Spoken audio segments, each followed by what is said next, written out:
श्री स्वामी समर्थ. जर तुम्हाला श्रावण महिन्यामध्ये शिवलिंगावरती या 5 वस्तू अर्पण करण्याची जर संधी मिळाली तर ती संधी तुम्ही अजिबात चुकवू नका. ही संधी जी आहे ना ती तुमचं नशीब चमकावेल. श्रावण महिन्यामध्ये आपण एक नियम केला पाहिजे की संपूर्ण महिनाभर आपण शिवलिंगावरती जलाभिषेक करावा. जर तुम्हाला जलाभिषेक मंदिरामध्ये जाऊन करणे शक्य असेल तर तुम्ही मंदिरामध्ये करू शकता किंवा मग तुम्ही घरच्या घरी सुद्धा करू शकता.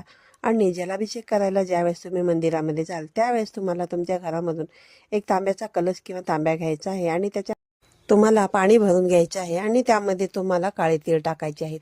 आणि तुमच्या घरापासून ती शिवालयापर्यंत जात असताना तुम्ही ओम नमः शिवाय, ओम नमः शिवाय किंवा मग श्री शिवाय नमस्तुभ्य या मंत्राचा जप करावा आणि तुम्ही घेऊन गेलेले जे पाणी आहे ते शिवलिंगावरती तुम्ही अर्पण करावे.